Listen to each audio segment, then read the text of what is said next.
할렐루야. 하루의 일과를 다 마치시고 하루의 일과를 정리하는 마음으로 하나님께 예배하는 여러분들을 축복합니다. 기도하겠습니다. 하나님 아버지 감사합니다. 오늘 하루를 우리에게 허락하여 주시고 또한 주님의 말씀에 따라 순종하며 살다가 이렇게 수요일 저녁을 맞이하여 하나님께 예배로 나온 하나님의 백성들 가운데 축복하여 주시옵소서. 이 예배를 통해서 하나님의 임재를 체험하기를 원합니다. 또한 말씀에 담겨진 하나님의 뜻을 발견하기를 원합니다. 하나님, 우리에게 하나님의 자녀요 또한 그리스도인이라는 직분을 맡겨주셨사오니 그 직분에 걸맞은 삶을 살게 하여 주시고 세상 사람들이 우리의 삶을 보며 칭찬하고 또한 하나님의 살아계심을 인정하는 아름다운 삶을 살아갈 수 있도록 인도하여 주옵소서. 이 예배의 시종을 주님께 의탁하옵고 예수 그리스도의 이름으로 기도하옵나이다. 아멘. 다 함께 찬송가 336장 찬양 드립니다.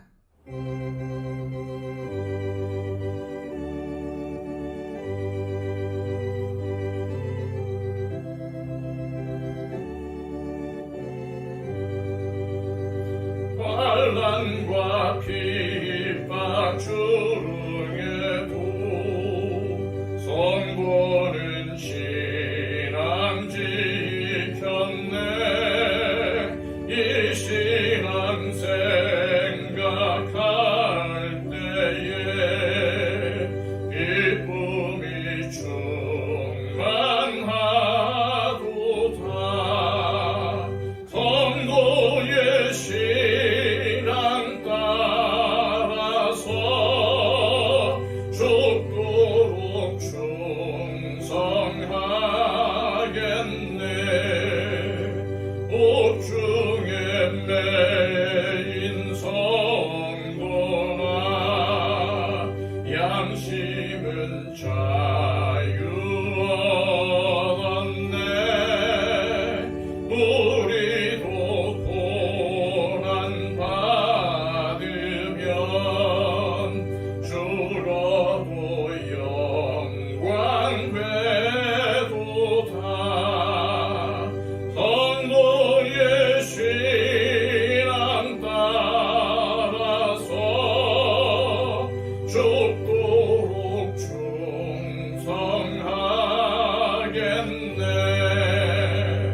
성도의 신앙 본받아 원수도 사랑하겠네. 인자한 너너 행실로 이 신앙 전파하리라. 성도의 신앙 따라서 죽도록 충성하겠네.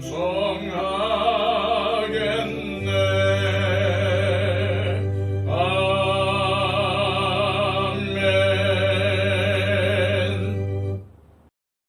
이 시간 우리에게 주시는 하나님의 복된 말씀은 신약성경 사도행전 5장 17절에서 32절까지의 말씀입니다.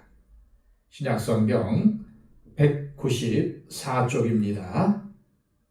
대제사장과 그와 함께 있는 사람, 즉 사두개인의 당파가 다 마음의 시기가 가득하여 일어나서 사도들을 잡아다가 옥에 가두었더니 주의 사자가 밤에 옥문을 열고 끌어내어 이르되 가서 성전에 서서 이 생명의 말씀을 다 백성에게 말하라 하매 그들이 듣고 새벽에 성전에 들어가서 가르치더니 대제사장과 그와 함께 있는 사람들이 와서 공회와 이스라엘 족속의 원로들을 다 모으고 사람을 옥에 보내어 사도들을 잡아오라 하니 부하들이 가서 옥에서 사도들을 보지 못하고 돌아와 이르되 우리가 보니 옥은 든든하게 잠기고 지키는 사람들이 문에 서 있으되 문을 열고 본즉 그 안에는 한 사람도 없더이다 하니 성전 맡은 자와 제사장들이 이 말을 듣고 의혹하여 이 일이 어찌 될까 하더니 사람이 와서 알리되 보소서 옥에 가두었던 사람들이 성전에 서서 백성을 가르치더이다 하니 성전 맡은 자가 부하들과 같이 가서 그들을 잡아왔으나 강제로 못하면 백성들이 돌로 칠까 두려워함이더라. 그들을 끌어다가 공회 앞에 세우니 대제사장이 물어 이르되 우리가 이 이름으로 사람을 가리치지 말라고 언금하였으되 너희가 너희 가르침을 예루살렘에 가득하게 하니 이 사람의 피를 우리에게로 돌리고자 함이로다. 베드로와 사도들이 대답하여 이르되 사람보다 하나님께 순종하는 것이 마땅하니라.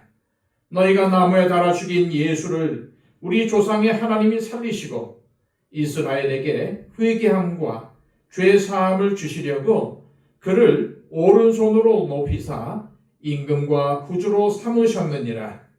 우리는 이 일의 증인이요 하나님이 자기에게 순종하는 사람들에게 주신 성령도 그러하니라 하더라. 아멘. 여러분은 우리 인생의 진정한 의미가 무엇이라고 생각하십니까?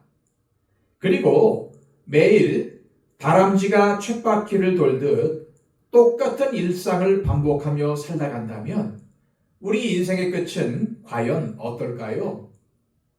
여러분들도 다 아시다시피 인간의 사망률은 100%입니다. 이 땅에서 영원히 살 수 있는 사람은 아무도 없다는 뜻입니다.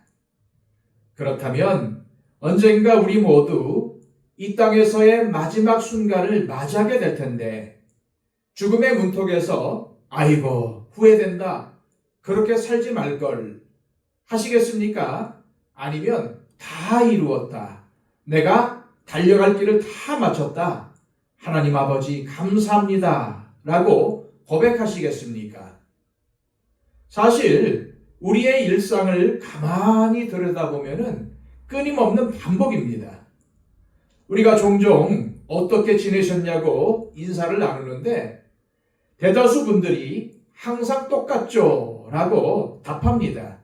특별한 경우를 제외하곤 아침, 점심, 저녁의 일상이 거의 대동소이합니다. 그런데 우리의 일상이 반복된다고 해서 그 반복의 의미까지 모두 똑같은 것은 결코 아닙니다.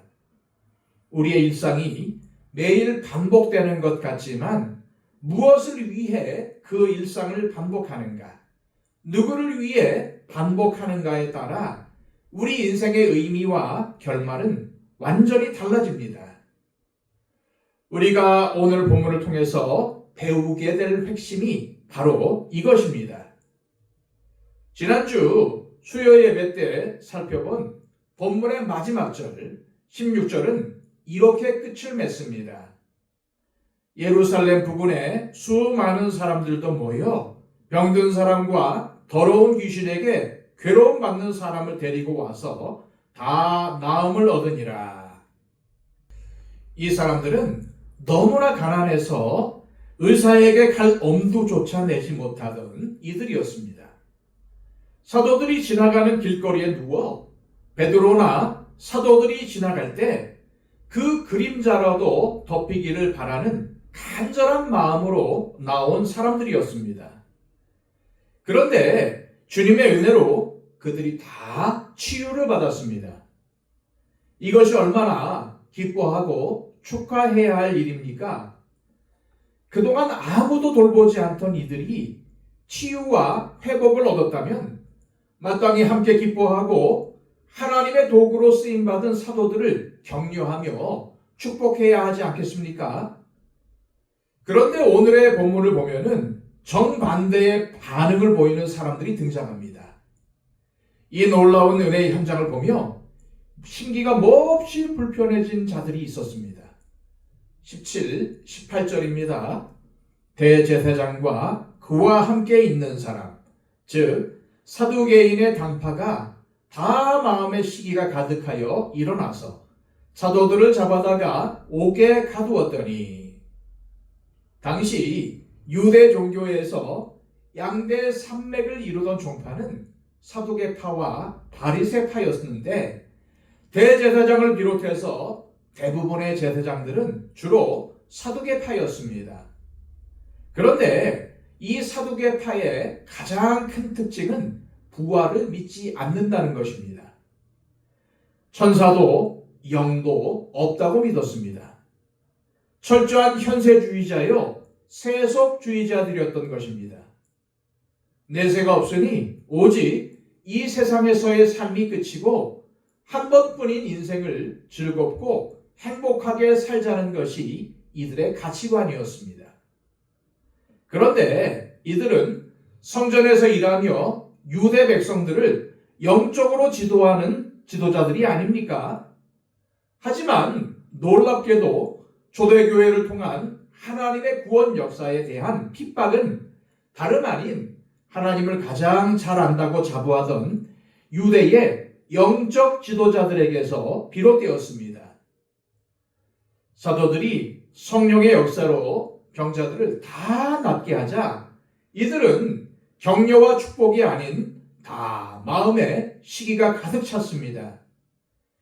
유대의 영적 지도자들인 자신들이 받아야 할 백성들의 시선과 칭찬이 사도들에게 쏠리자 시기심에 눈이 멀어 그들을 옥에 가두어 버린 것입니다. 그리고 18절의 옥이라는 단어는 개인이 지키는 허술한 사설 감옥이 아니라 국가가 삼엄하게 관리하여 도저히 탈출할 수 없는 공공 감옥을 뜻합니다. 이처럼 유대 종교 지도자들은 사도들을 도저히 빠져나올 가능성이 없는 옥에 가두었지만 전능하신 하나님께는 그것이 아무런 장애물이 되지 않았습니다. 하나님은 천사를 보내셔서 굳게 닫힌 옥문을 여시고 사도들을 끌어내셨습니다. 그런데 여기서 우리가 반드시 짚고 넘어가야 할 것이 있습니다. 하나님께는 사도들이 애초에 감옥에 끌려가지 않도록 막아주실 능력은 없으셨을까요? 사실 우리 하나님은 박해자들이 사도들을 잡으러 왔을 때 벼락을 내리시거나 땅이 갈라지게 해서라도 막으실 수 있는 분이십니다. 그런데 하나님은 사도들이 사두개인들에게 잡혀가도록 놔두셨고 감옥에 갇힌 뒤에야 천사들을 보내 옥문을 열고 풀어주셨습니다. 이 사실을 우리는 놓치지 말아야 합니다. 우리가 시급한 기도 제목을 놓고 합심하여 기도하거나 금식하며 기도할 때 기도한 대로 당장 이루어지지 않을 때가 있습니다. 전혀 다른 방향으로 길이 열리거나 예상치 못한 고난을 마주하기도 합니다. 그때 우리는 하나님, 도대체 왜 이런 고통과 어려움을 허락하십니까? 라고 묻지만 하나님의 일하심에는 반드시 깊은 뜻과 정하신 때가 있습니다. 예수님도 하나님께서 정하신 때에 예루살렘에 오셨습니다.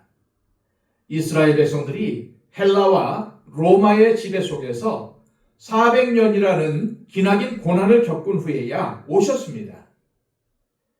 야곱의 가족 70명이 애굽에 내려가 400년 이상을 머물며 큰 민족을 이루게 하시고 노예살이를 하게 하신 것도 하나님의 치밀한 계획이었습니다. 이스라엘 백성들이 여리고성을 정복할 때도 마찬가지입니다.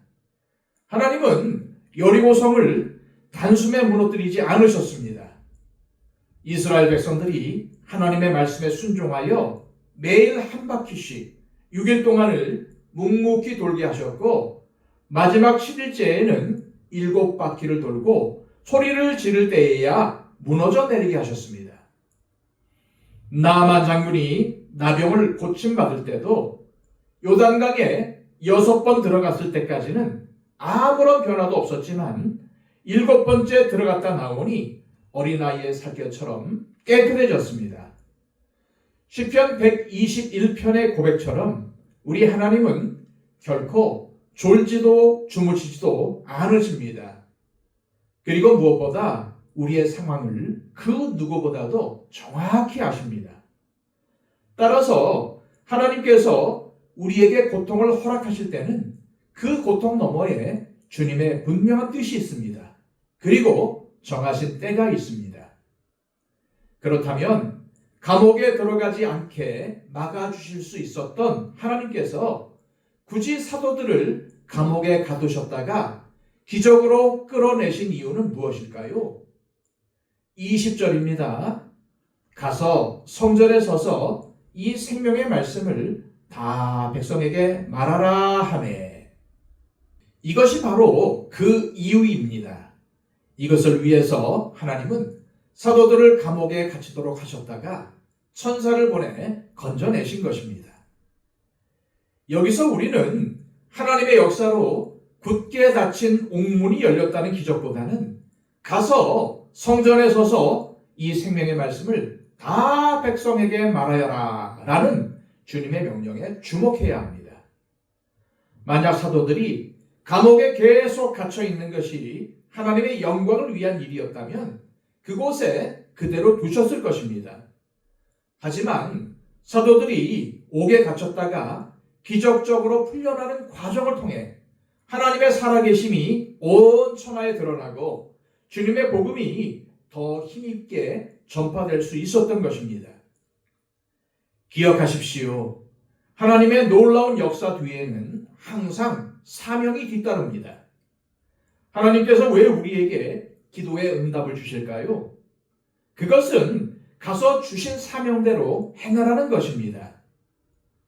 그런데 저를 포함한 수많은 그리스도인들이 이 사실을 잊은 채 살아갑니다. 내 기도를 왜 안 들어주시냐고, 왜 내게 고통만 주시냐고 원망하다가도 막상 하나님께서 문제를 해결해 주시고 큰 축복을 부어주시면 그 응답의 목적은 새까맣게 잊은 채 세상 사람들과 별반 다를 바 없는 삶을 살아갈 때가 얼마나 많습니까? 우리는 건강을 위해, 자녀와 가정을 위해, 직장을 위해, 사업의 성공을 위해 당연히 기도할 수 있습니다. 하나님은 성경을 통해서 분명히 병 낫기를 구하라 하셨고 합심하여 구하면 반드시 들어주시겠다고 약속하셨습니다. 하지만 정말로 중요한 건 병 고침을 받는 그 자체가 아니라 건강해진 그 다음에 무엇을 할 것인가입니다. 병이 나온 후에 사업이 크게 성공한 뒤에 돈을 많이 벌어서 부자가 된 뒤에 그 축복으로 무엇을 할 것인가가 더 중요하다는 것입니다. 하나님이 내 기도에 응답하시고 큰 축복을 부어주셨다면 이제 그것을 통해서 하나님이 기뻐하시는 일을 하라는 사인임을 깨달아야 합니다. 기도의 목적이 분명하지 않으면 하나님은 함부로 응답하지 않으십니다. 어린아이가 날카로운 칼을 달라고 때를 쓴다면 내어줄 부모가 어디 있겠습니까? 다칠 것이 뻔하기 때문입니다. 하지만 훌륭한 요리사나 사람을 살리는 외과 의사에게는 날카로운 칼이 반드시 필요합니다. 그러므로 우리가 기도할 때 하나님께 그냥 구할 것이 아니라 그것을 주시면은 어떻게 할지가 반드시 포함되어야 합니다. 우리가 구하는 것이 하나님의 뜻에 맞을 때 응답하시고 주시는 것입니다. 그리고 주신 다음에는 기도할 때 행하겠다고 하나님께 약속한 것을 반드시 행해야 합니다. 하나님께서 사도들을 감옥에 넣으셨다가 빼내신 이유는 분명합니다. 이 극적인 사건을 통해서 하나님의 영광과 권능을 만천하에 드러내고 사람들이 그들이 전하는 복음에 더욱 귀를 기울이게 하시기 위함이었습니다. 그런데 만약 천사가 옥문을 열어주었을 때 사도들이 감옥에서 나와 두려워서 숨어버리거나 자기들끼리 축배를 들고 끝났다면 어떻게 되었을까요? 하지만 그들은 성전에 서서 이 생명의 말씀을 다 전하라는 하나님의 명령에 즉시 순종했습니다. 21절입니다. 그들이 듣고 새벽에 성전에 들어가서 가르치더니 대제사장과 그와 함께 있는 사람들이 와서 공회와 이스라엘 족속의 원로들을 다 모으고 사람을 오게 보내어 사도들을 잡아오라 하니, 사도들은 밤에 감옥에서 풀려나자마자 동이 트는 새벽에 곧장 성전으로 달려갔습니다. 순종은 이렇게 즉시 하는 것입니다. 왜냐하면 시간을 질질 끌면 사람의 마음은 반드시 변하기 때문입니다.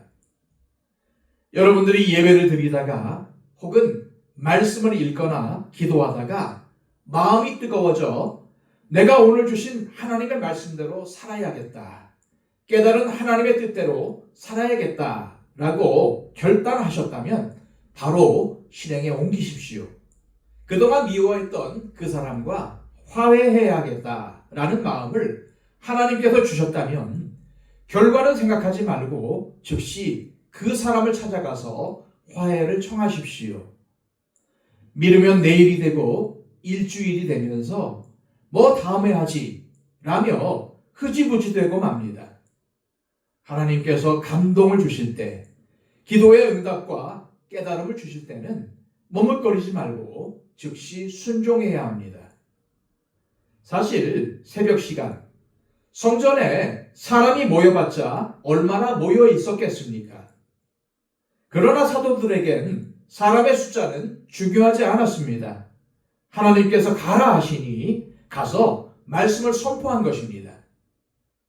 이런 놀라운 역사가 사도들에게 일어나고 있는데 이와는 완벽하게 대조되는 사람들이 있습니다. 명색이 이스라엘을 이끄는 영적 지도자들이라는 자들은 정작 하나님이 뭘 하고 계시는지 전혀 알지 못했습니다. 다시 말해 이들은 겉으로만 종교 지도자들이었지 하나님과 전혀 상관없는 사람들이었던 것입니다. 빛이신 하나님이 역사하심에도 철저한 어둠 속에 갇혀 있었던 껍데기뿐인 신앙인들이었습니다. 그들은 사도들이 감옥에서 밤새 벌벌 떨다 아침이 되면 살려달라고 애원할 줄 알았습니다. 그래서 온 공회를 소집하여 아주 살벌한 분위기를 조성해 놓았습니다. 그런데 그때 어떤 보고가 올라옵니까? 감옥문은 굳게 잠겨 있고 군인들은 두 눈을 부릅뜨고 보초를 서고 있는데 정작 안에는 아무도 없다는 것입니다. 땅굴을 판 흔적도 문을 부순 흔적도 없습니다. 그런데도 감옥 안에 갇혀 있던 사도들이 감쪽같이 사라진 사건 앞에서 성전 맡은 자와 제사장들은 의혹에 빠졌습니다. 왜 그랬을까요? 이들은 똑똑하고 경험 많은 엘리트들이었지만은 하나님의 역사로 사도들이 감옥에서 나온 일을 도무지 해석할 길이 없어 의혹에 빠진 것입니다. 이들의 영적인 눈이 닫혀 있었기 때문입니다. 불과 10년 전, 20년 전만 해도 손바닥만한 전화기로 세상의 모든 정보를 검색하고 화상 통화를 한다는 것은 상상도 못할 기적이었습니다. 아마도 조선시대 사람들이 지금 우리의 모습을 본다면 우리를 신이라 부를지도 모르겠습니다. 사실 세상에 일어나는 기이한 일들은 우리의 눈에나 기적이지 하나님의 차원에서는 너무나 당연하고 쉬운 일들입니다. 하지만 성령으로 충만하지 않으니 이들은 하나님의 역사를 이해하지 못하고 그저 혼란스러워할 뿐이었습니다. 더 심각한 것은 그들의 관심사입니다. 이 일이 어찌 될까? 이 말은 곧 이 사건 때문에 행여나 우리가 지켜온 권력과 자리가 위험해지면 어떡하지? 사람들이 과연 이 일을 어떻게 생각할까? 하는 불안입니다. 사도들의 영향력이 점점 커지는 것을 시기해서 감옥에 넣었는데 오히려 기적적으로 풀려나는 바람에 백성들이 사도들을 더 칭송하게 생겼으니 발등에 불이 떨어진 것입니다. 이들의 관심사는 오직 사람들의 시선뿐이었습니다. 사람들의 눈치를 보는 겁니다. 하나님은 어떻게 생각하실까에는 관심이 없고 사람들이 어떻게 생각할까 하며 사람들의 눈치만 보는 것입니다. 사도신경에 등장하는 본디오 빌라도가 예수님을 놓아주려 했던 것도 정의감이 아니라 그저 자신의 통치에 골칫거리가 되는 소요를 막기 위함이었습니다. 하지만 결국 폭동이 두려워서 군중들의 눈치를 보면서 예수님을 십자가에 못 박도록 내어주고 만 것입니다. 사도들이 감옥에서 나와 성전에 있다는 보고를 들은 유대 종교 지도자들은 결국 백성들이 돌을 던질까 두려워 폭력도 쓰지 못하고 부하들을 시켜 공손히 사도들을 성전에서 모셔오는 우스운 촌극이 벌어집니다. 사도들은 도망치지 않고 사람들에게 가장 잘 보이는 성전에서 가르쳤기에 금세 잡혀왔습니다. 하나님의 역사에는 정해진 공식이 없습니다. 어떨 때는 감옥에 갇히게 하시고 어떨 때는 천사를 보내어 끌어내십니다. 우리는 나에게 향하신 하나님의 뜻을 다 알 수 없기에 그저 매 순간 기도하며 하나님의 인도하심에 민감하게 순종해야 합니다. 오늘 본문의 사도들처럼 하나님께서 가라 하시면 가고 멈추라 하시면 멈추는 것, 이것이 참된 믿음의 사람이 가져야 할 태도입니다. 다시 공회 앞에 끌려온 사도들에게 대제사장이 호통을 칩니다. 28절입니다. 우리가 이 이름으로 사람을 가르치지 말라고 언급하였으되 너희가 너희 가르침을 예루살렘에 가득하게 하니 이 사람의 피를 우리에게로 돌리고자 함이로다. 재미있게도 이러한 대제사장의 꾸짖음 속에는 사도들을 향한 최고의 칭찬이 담겨 있습니다. 너희 가르침이 예루살렘에 가득하게 되었다. 방해자들과 핍박자들조차 복음의 거대한 영향력을 인정할 수밖에 없었던 것입니다. 이제 상황은 역전되었습니다. 성령 충만과 기도로 무장한 사도들은 조금도 위축되지 않고 위기의 순간에 담대히 선포합니다. 베드로와 사도들이 대답하여 이르되 사람보다 하나님께 순종하는 것이 마땅하니라. 이 얼마나 위대한 선포입니까? 종교 지도자들의 관심사는 하나님은 안중에도 없고 사람들의 눈치만 보며 자신의 기득권과 안위를 지키는 것이었습니다. 하지만 사도들은 오직 하나님의 뜻에만 관심이 있었을 뿐 자신들이 높아지고 낮아지는 것에는 아무 관심이 없었습니다. 그래서 사람들의 눈치를 볼 필요가 없었던 것입니다. 우리가 세상을 살아가다 보면은 얼마나 많은 눈치를 봅니까? 교회에서도 직장에서도 사업을 하면서도 사람들과의 관계 속에서 눈치를 봅니다.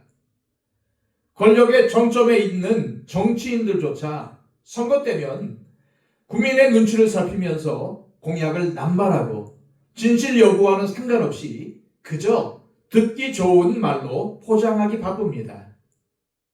물론 관계를 원만하게 유지하기 위해서 지혜롭고 부드러운 말을 하는 것은 필요합니다. 그러나 진리가 걸린 문제, 하나님의 영광이 달린 문제라면 결코 사람의 눈치를 보며 타협해서는 안 됩니다. 오직 하나님께서 어떻게 생각하실까를 염두에 두고 행동해야 합니다. 베드로와 사도들은 자신들을 핍박하고 자신들이 따르던 예수님을 십자가에 못 박았으며 당장 내일이라도 자신들의 목숨을 앗아갈 수 있는 권력자들 앞에서 예수님의 십자가와 부활을 담대히 선포합니다. 30절에서 32절입니다. 너희가 나무에 달아 죽인 예수를 우리 조상의 하나님이 살리시고 이스라엘에게 회개함과 죄사함을 주시려고 그를 오른손으로 높이사 임금과 구주로 삼으셨느니라. 우리는 이 일의 증인이요 하나님이 자기에게 순종하는 사람들에게 주신 성령도 그러하니라 하더라. 사랑하는 여러분, 우리는 한 번뿐인 삶을 일컬어 일생이라고 부릅니다. 하지만 신앙의 관점에서 볼 때 우리의 삶은 일생이 아니라 삼생입니다. 어머니의 뱃속에서 자라는 10개월이 일생입니다. 그리고 이 땅에 태어나 살아가는 지금의 삶이 이생입니다. 그러다 이 육신의 장막을 벗고 죽음을 맞이하면 그것으로 끝이 아니라 영원한 생명, 곧 삼생으로 들어가는 것입니다. 어머니 뱃속에서 일생 때 건강하게 자라났느냐가 태어난 이후의 삶인 이생에 결정적인 영향을 미치듯 지금 우리가 살아가고 있는 이 이생의 삶은 다가올 삶, 즉 삼생이 어떠할지를 결정짓습니다. 그래서 지금 이 순간 우리가 보내는 1분 1초는 함부로 살아서는 안 될 너무나도 소중하고 중요한 시간입니다. 대제사장을 비롯한 유대교 지도자들은 자신들에게 주어진 소중한 인생을 남을 시기하고 미워하고 기득권을 지키려 사람들의 눈치를 보는데 허비했습니다. 그러나 사도들은 매일 반복되는 일상 속에서도 오히려 하나님의 말씀을 전하고 영혼을 살리는 일에 자신의 시간을 아낌없이 쏟아부었습니다. 우리의 인생은 매일 똑같이 반복되는 것 같습니다.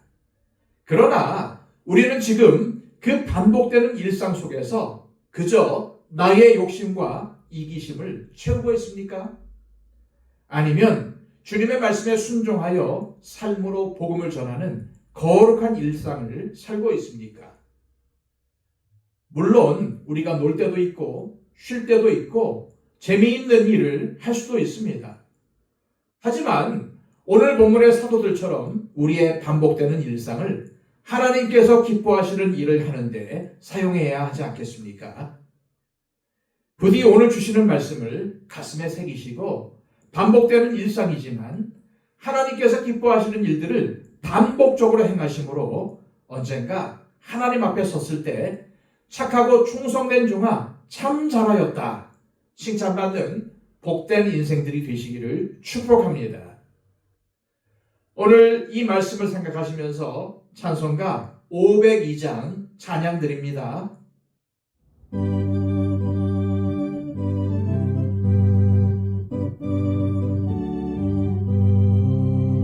빛의 사자들이여 어서 가서 어둠을 물리치고 주의 진리 모르는 백성에게 복음의 빛 비춰라. 빛의 사자들이여 복음의 빛 비춰라. 죄로운 밤 밝게 비춰라. 빛의 사자들이여 선한 사역 위하여 힘을 내라. 주 함께 하시겠네. 주의 크신 사랑을 전파하며 복음의 빛 비춰라. 빛의 사자들이여 복음의 빛 비춰라. 죄로운 밤 밝게 비춰라. 빛의 사자들이여 주님 부탁하신 말 순종하여 이 진리 전파하라. 산을 넘고 물 건너 힘을 다해 복음의 빛 비춰라. 빛의 사자들이여 복음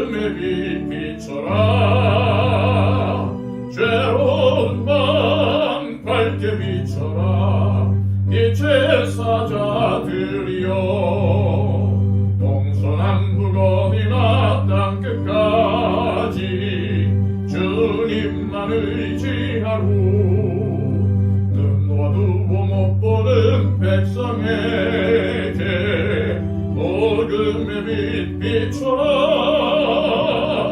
빛의 사자들이여 복음의 빛 비춰라 죄로운 밤 밝게 비춰라 빛의 사자들이여. 다 함께 기도하겠습니다. 하나님 아버지, 반복되는 일상 속에서 사람들의 눈치를 보며 나의 유익만을 구하던 어리석은 모습을 회개하오니 이제는 오직 하나님의 뜻에만 순종하는 참된 믿음을 허락하여 주옵소서. 사도들처럼 우리에게 주어진 이 땅에서의 시간을 주님께서 기뻐하시는 일을 행하는 거룩한 일상으로 채워가게 하시고 마침내 주님 앞에 서는 날 착하고 충성된 종아 칭찬받는 복된 인생이 되게 하옵소서. 예수 그리스도의 이름으로 기도하옵나이다. 아멘.